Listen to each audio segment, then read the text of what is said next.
Bruno is sitting at his desk at 11 p.m. 15 browser tabs open, the perfect morning routine, how to build a second brain in Notion, 10 habits that will change your life.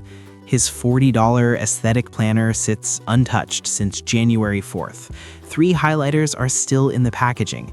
He takes a sip of coffee and thinks, I'm not wasting time, I'm preparing. He's been preparing for 7 months. If that hits a little too close to home right now, stay here, because what you're about to hear might be the most uncomfortable truth in self-improvement.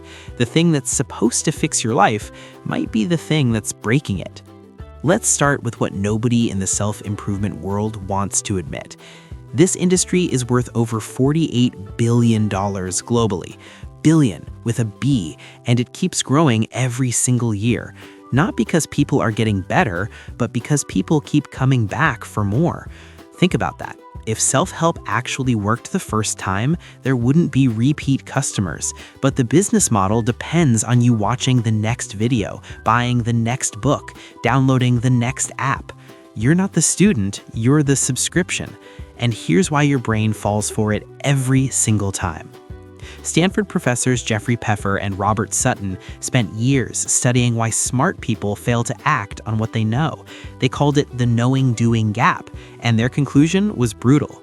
The gap between knowing and doing is more important than the gap between ignorance and knowing. In other words, your problem was never that you didn't know enough. Your problem is that knowing feels like doing, and it's not.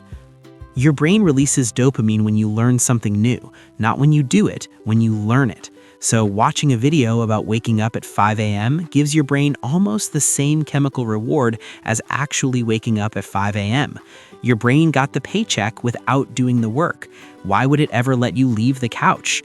And it gets worse. There's a phenomenon psychologists call vicarious achievement.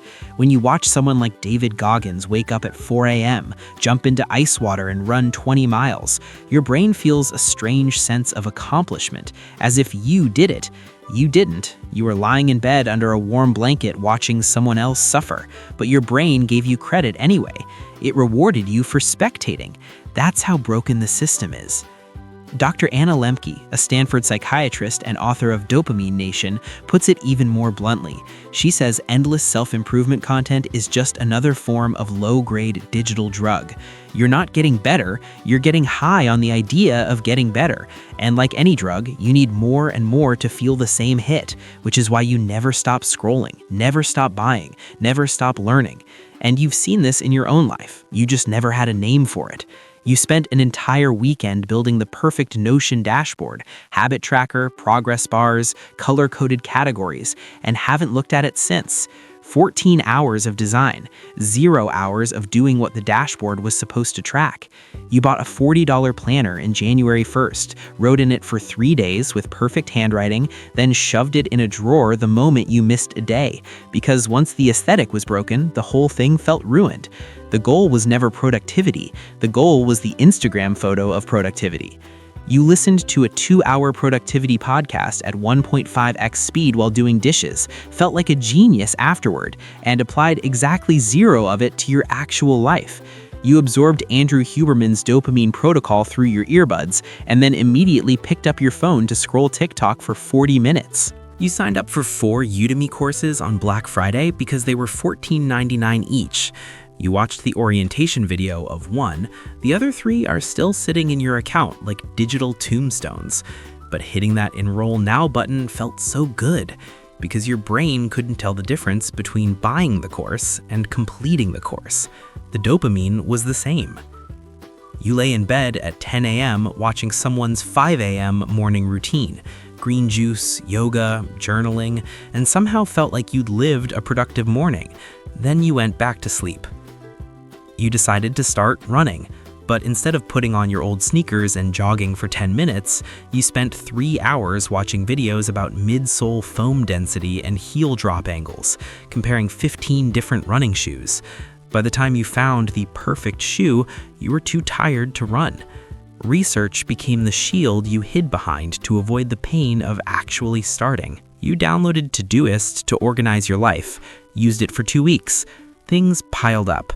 Instead of doing the tasks, you decided the app was the problem, switched to TickTick, then Trello, then Asana, then Apple Notes.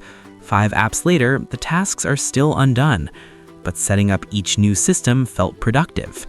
That's the trap, blaming the tool so you never have to blame yourself. Every Sunday, you deep clean your apartment, meal prep perfectly into glass containers, do a 10-step skincare routine, and declare this week is going to be different. By Tuesday, you're stress ordering tacos on Uber Eats, and the containers are still in the fridge untouched. The Sunday reset isn't preparation. It's a ritual you perform to feel in control of a life that feels out of control, and it resets to chaos every single week.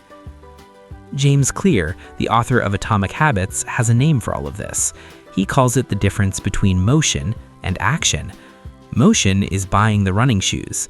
Action is running. Motion is organizing your to-do list. Action is doing the first task on it. Motion feels productive, but motion doesn't produce results. Only action does. And the most dangerous part, motion is comfortable. Action is painful. So your brain will always choose motion and then convince you it was action. There's actually a term for this on Reddit. They call it tutorial hell. It started in coding communities, people who watch tutorials for months but never write a single line of their own code. But it applies to everything: fitness, business, productivity, self-improvement. You consume, consume, consume, and never produce. Americans on Reddit have another name for it too. They call it shelf help. Your bookshelf looks impressive. Atomic Habits, The 7 Habits, Think and Grow Rich, Deep Work. But the only thing those books improved was your furniture. They sit there like trophies for battles you never fought. And the self-improvement industry loves you for it, because a person who watches but never does will always need the next video. So how do you break out? Not with more knowledge, not with a better app, not with another video after this one. This is exactly the trap Bruno was stuck in. He was drowning in motion. So he stopped consuming and forced 3 hard resets. The first was the one thing rule. Bruno used to finish every self-improvement video with a list of 15 things to change. Wake up earlier, meditate, journal, cold shower, read, exercise, meal prep, no phone before 9 a.m. He'd try all 15 on Monday. By Wednesday, he'd quit all of them and feel worse than before. So he changed the approach. 1 video, 1 takeaway, 7 days of doing just that one thing. No new content until the 7 days are done. He picked make your bed every morning. That's it.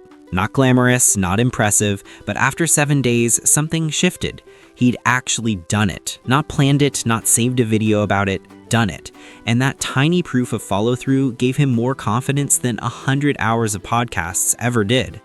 The second was just-in-time learning.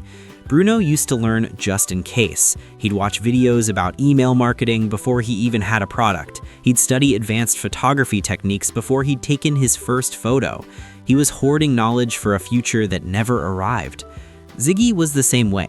He had 15 online courses sitting in his Udemy account. Web design, copywriting, video editing, stock trading.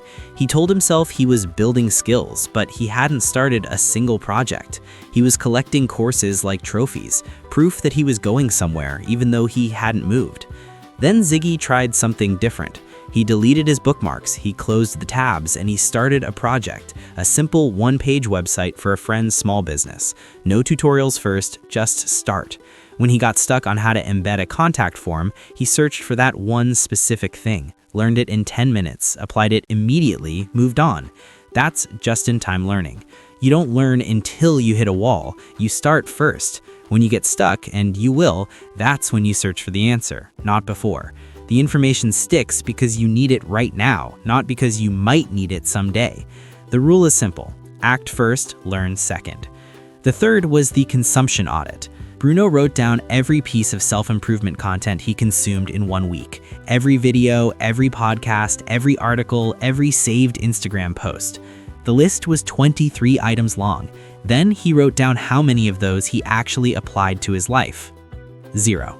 23 inputs, 0 outputs. That ratio is the problem. Not the content, not the gurus, not the apps, the ratio. So Bruno made a new rule. For every hour of input, 1 hour of output. Watch a video about writing, spend the next hour writing. Listen to a podcast about fitness, go for a walk immediately after. No exceptions. The moment he forced himself to match consumption with creation, the useless content fell away on its own. Because when every video costs you an hour of real work, you stop watching the ones that don't matter. Now, let's be clear about something. This video is not telling you that self-improvement is bad.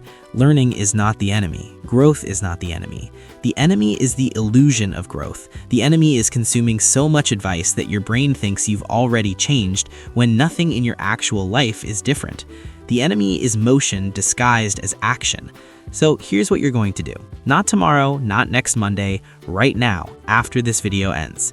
Pick one thing, just one, something you've been planning to do for weeks or months, and do the smallest possible version of it tonight.